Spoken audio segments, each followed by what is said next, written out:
Eureka, an old-school MMO-style island of content that has many outsiders considering it to be quite treacherous. Are you brave enough to venture forth through the dense jungles and icy cliffs in the quest for glamour, relics, and of course, the mighty orb? You shouldn't have to be. It's really not as bad as everyone makes it out to be. Ladies and gentlemen, welcome. I'm Kurojakku, and today I will be giving you everything that you need to know to march into that first zone and grab life by the orbs. Welcome to Eureka Anemos.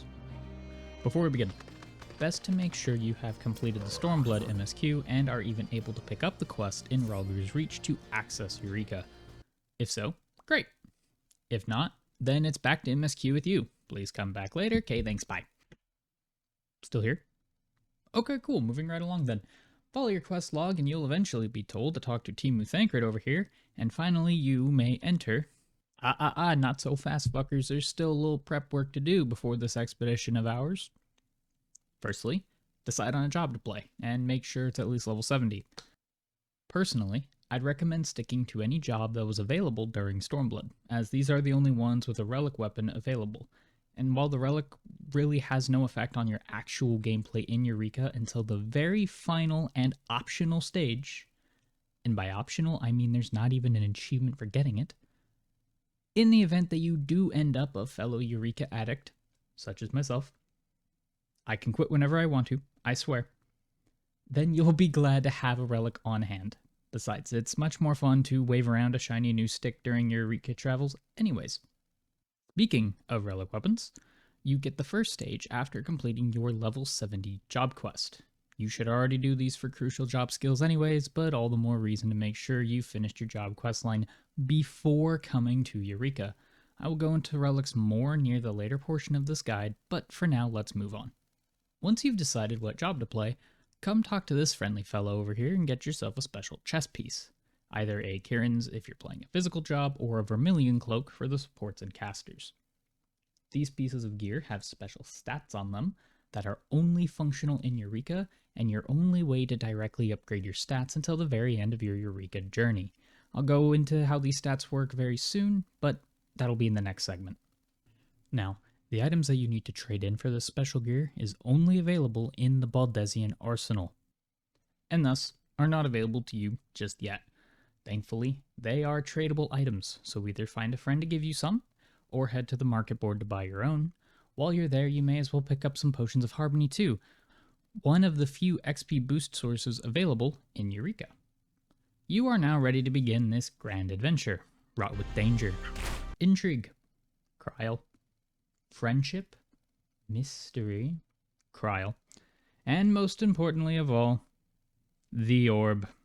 Now that you've finally arrived, it's time to go over some basics. Cryo there will give you a very brief rundown if it's your first time here, of course, while also kicking off the storyline.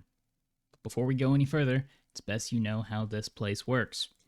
Where we are now is Anemos, the first of 4 distinct zones that make up the island of Eureka, and the subject of today's lessons. There will be separate videos very soon for each of the other zones for your viewing convenience, and for my view count convenience. In any and all Eureka zones, you'll notice your level is not quite what you'd expect it to be. That's because here, instead, you have an elemental level. All XP gained through Eureka applies to that level, and thankfully, this level is character-wide, meaning you can freely switch jobs back at base camp as much as you wish and still be at the same elemental level you were before. That being said, jobs that are not wearing level 70 gear will likely get one-shot here. You can't even switch to a job below level 70. I found this out yesterday. And since you get no class XP, there's really no purpose to play a low-level class. On that same topic, everyone in Eureka is synced down to level 70 skills and traits, and any skills locked behind a job quest will still be unavailable until you finish said job quest. Like I said before, please do your job quests. As for Eureka's level cap, it's 60.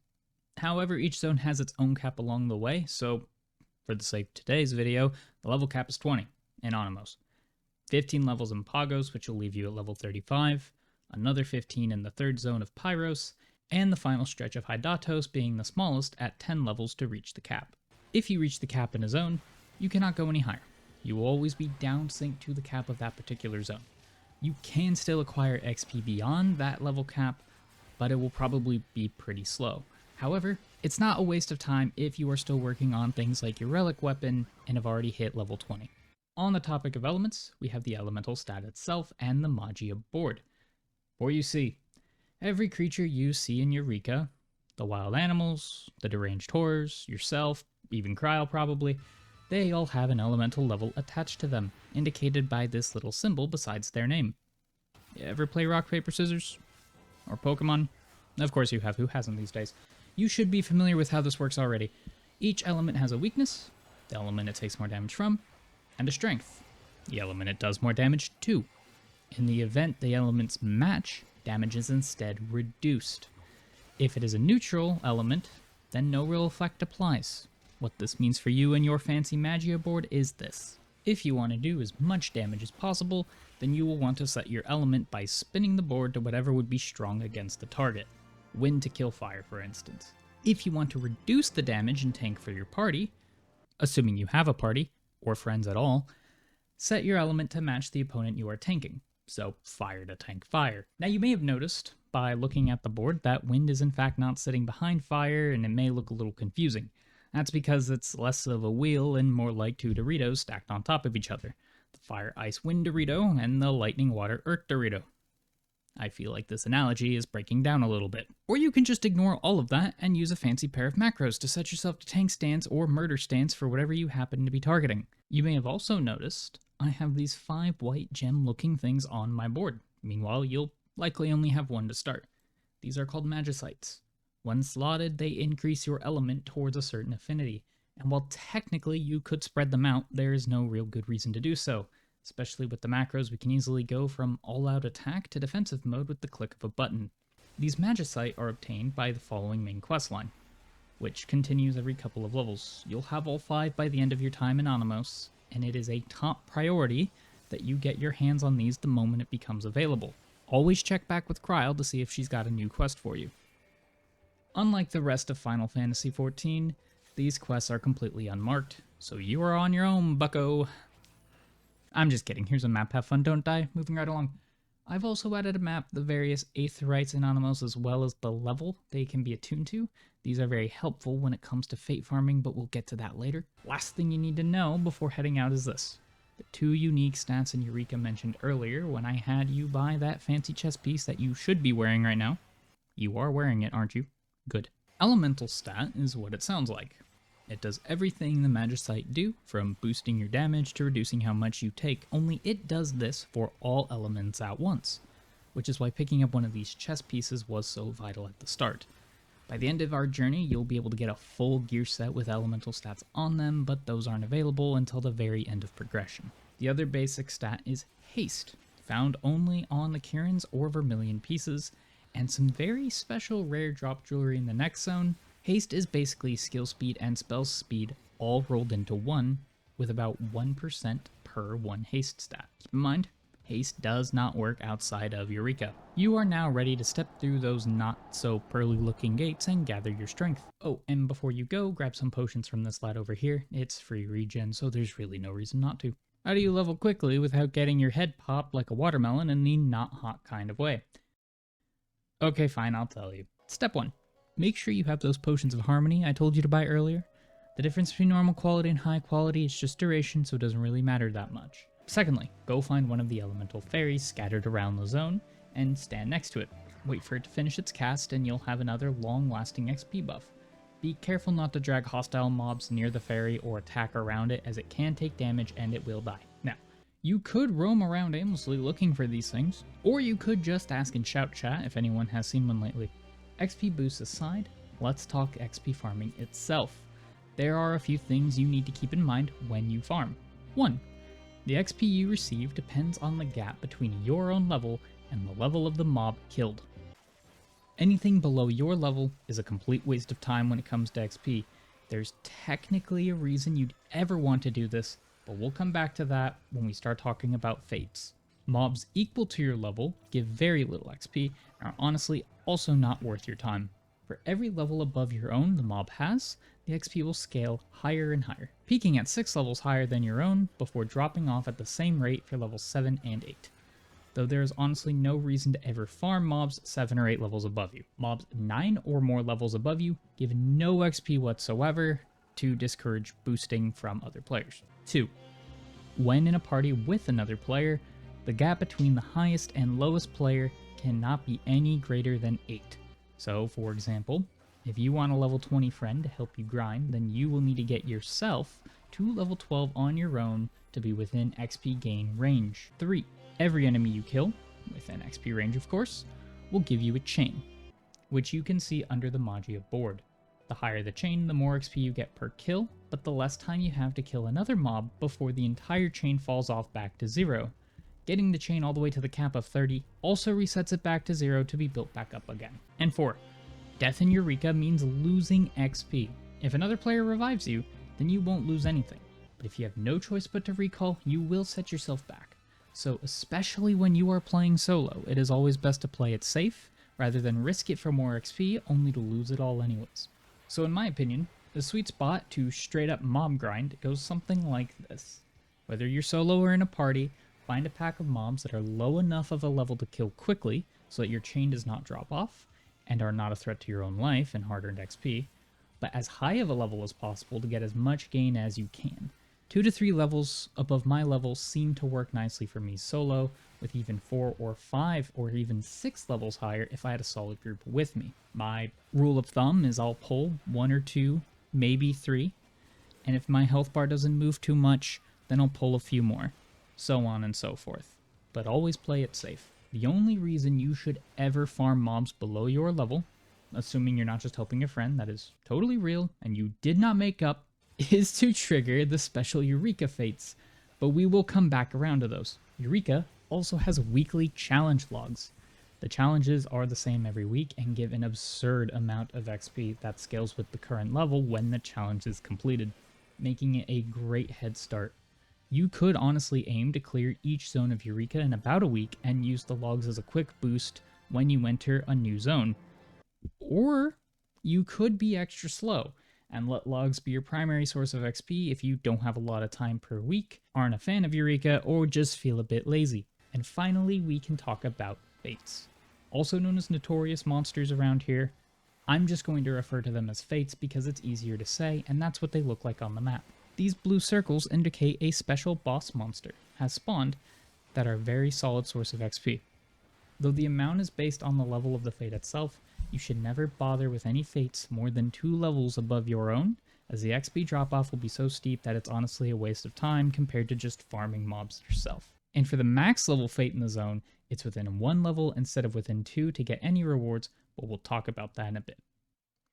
Unlike the fates you may be used to in the rest of the game, these fates do not spawn naturally, and instead must be spawned by the players themselves, by killing specific hostile mobs near the area the fate will eventually appear.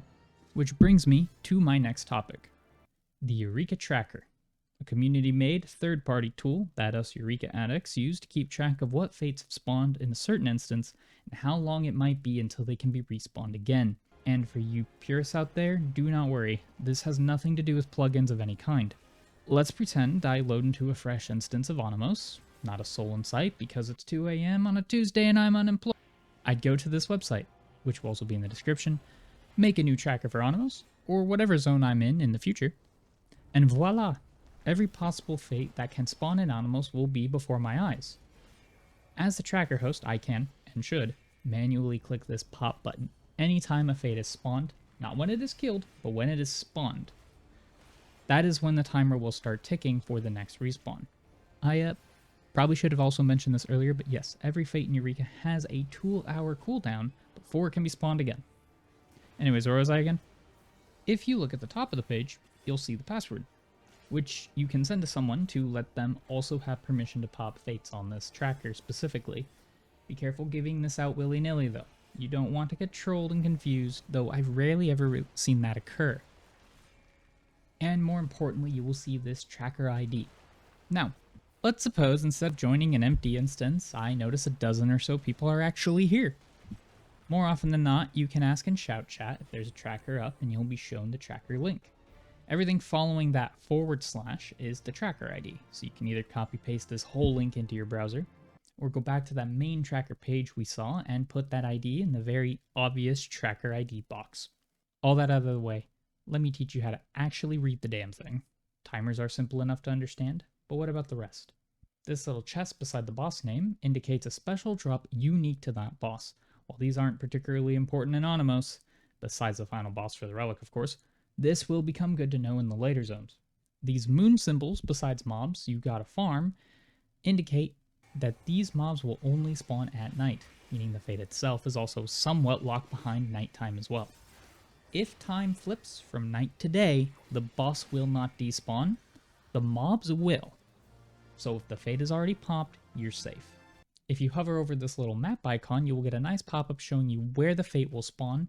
Mobs to spawn it can always be found around or near the fate itself. And last, and most annoying for sure, is the weather icon. This indicates that the boss can only appear during a certain weather effect, and unfortunately, Pazuzu is a bitch and is one of the only weather and time-locked fates in all of Eureka. Fuck Pazuzu. All my homies hate Pazuzu. Now that you know how the tracker works, it's quite simple to spawn a fate of your own. Just check the list and see who's still alive. Kill the mobs attached to that boss until it spawns. When it does spawn, let everyone know and shout before you just run in and kill it. Because of those annoying 2-hour timers, it's always best to be a friend and let everyone get the drops that they need.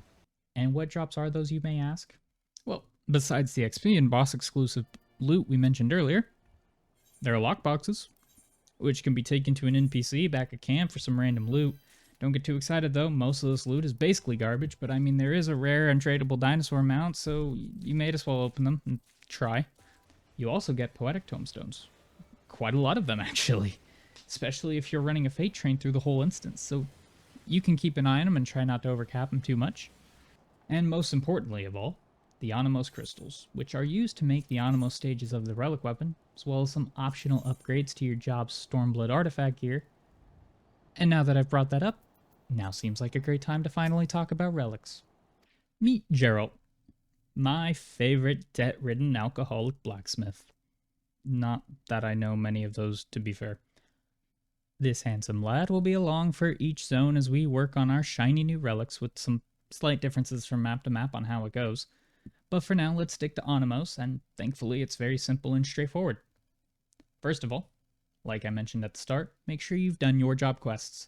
I'm going to keep saying it until you do them. The level 70 quest will give you a gear coffer, including a 5-piece full set of armor and the matching weapon. This is the very weapon that is technically the first stage of your new relic. The armor itself can be taken to Geralt and upgraded using the same materials as the weapons, but this is entirely optional. If you weren't aware yet, there is a special set of gear in the later zones of Eureka, but you do not need to finish the coffer gear to have any access to it. Onto the weapons. Assuming you have your antiquated weapon on hand, that is. You somehow lost it, fear not. Calamity Salvager in any of the 3 starting cities can give you a new one. Then we just ask our buddy here to break down all those Anemos crystals you've been picking up into protein crystals. About 2 to 5 proteins for every Anemos crystal handed in, till you have enough to finish the weapon itself. You may notice you already have a few proteins lying around as a rare drop from mob farming, but don't get too used to that. Anemos is the only zone that does this. For the last stage of each zone, you'll also need an extra special material dropped from the final boss of the zone. In this case being 3 Pazuzu feathers. And we know by now how I feel about Pazuzu. Fuck Pazuzu. He doesn't even always drop 3 feathers. My first kill only dropped 2. In the event he doesn't drop enough feathers, or doesn't spawn anytime this decades because of the stupid weather lock nighttime wombo combo because he's a little bitch, you can always hand in extra protein crystals to this birdwatcher guy over here for the feathers instead. Geralt here will then upgrade your weapon through 4 levels, from antiquated to base, +1, +2, and the final stage named after the zone itself, your very own Anemos weapon. And with that, you have now completed Eureka Anemos. With 20 levels under your belt, a shiny new relic in your hands, and all of Kryle's silly little chores completed, you are now ready to move on. Don't forget to pick up your relic weapons from the vendor in Kugane on your way out. Maybe find a sprout or two to kidnap, shove this video in your face, and drag into Eureka. Remember, you are here forever now. Jokes aside, though, I hope I've managed to give you all the tools that you will need to enjoy one of my favorite pieces of content in this game. If there's anything I've missed or questions that come to mind, let me know, and I will do my best to answer them. If you are somehow watching this when it comes out, then I will be making a guide for each of the other zones very soon, so stay tuned. There might be a funny little button somewhere for that exact purpose, I don't know. I'm new to this thing. And if you are watching this in the future, check the playlist in the description for the rest of the guides, as well as a link to the tracker. All that said, I'll see you again soon in Eureka Pagos. Until next time.